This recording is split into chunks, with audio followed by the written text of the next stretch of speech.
Olá, meus caros, bem-vindos de volta. Hoje nós vamos falar sobre as principais consequências da Revolução Industrial.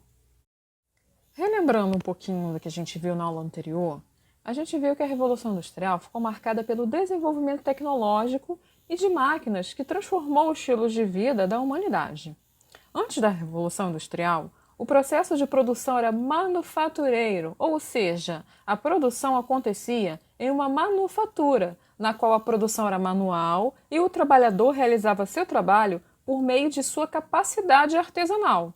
Com o desenvolvimento das máquinas, a produção passou a ser parte da maquinofatura, isto é, a máquina era a grande responsável pela produção. Já para o trabalhador, antes da máquina, a produção necessitava da habilidade artesanal do trabalhador. Agora, isso não era mais necessário, porque qualquer trabalhador poderia manejar a máquina e realizar todo o processo sozinho. Na prática, isso significa que não era mais necessário um trabalhador com habilidades manuais, e o resultado disso foi que o seu salário diminuiu. Mas além do salário extremamente baixo, os trabalhadores eram obrigados a aceitar uma carga horária excessivamente elevada, que em alguns casos chegava a 16 horas diárias de trabalho, das quais o trabalhador só tinha 30 minutos para almoçar.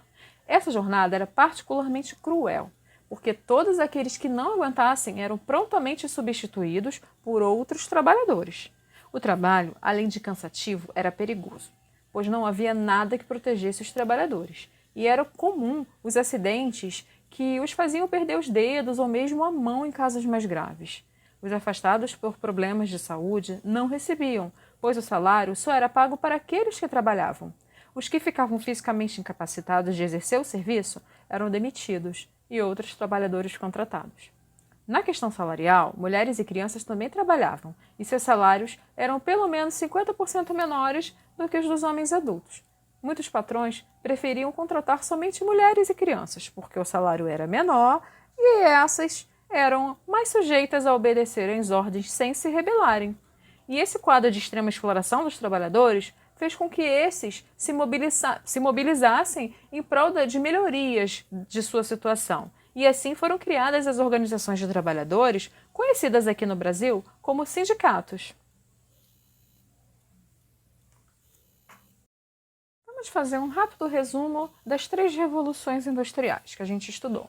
Vamos lá. A primeira revolução industrial representou o início do processo de industrialização limitado à Inglaterra no século XVIII. A segunda revolução industrial iniciou-se após a Segunda Guerra Mundial e representou um período de grandes inovações tecnológicas. Já a terceira Revolução Industrial teve início na metade do século XX e corresponde ao desenvolvimento não só do setor industrial, mas também do campo científico. E quais foram as principais consequências dessas revoluções? Vamos lá. A produção de bens deixou de ser artesanal e passou a ser maquinofaturada. As populações passaram a ter acesso a bens industrializados e deslocaram-se para os centros urbanos em busca de trabalho. As fábricas passaram a concentrar centenas de trabalhadores que vendiam sua força de trabalho em troca de um salário. Rápido crescimento econômico. Renda per capita e a população também começaram a crescer de forma acelerada.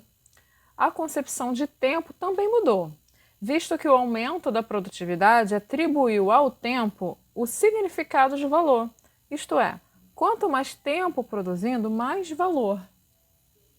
Então, gente, a Revolução Industrial ela representou um marco na história da humanidade, né? O que levou a transformações nas relações sociais, nas relações de trabalho, no sistema produtivo e estabeleceu novos padrões de consumo e o uso dos recursos naturais. As consequências foram muitas e estão relacionadas a cada fase vivida no processo evolutivo das tecnologias que proporcionou a industrialização dos países.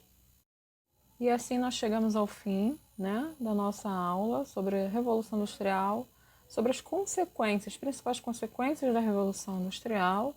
Vocês devem fazer as atividades que vão da página 315 até a página 317, até o número 15, ok?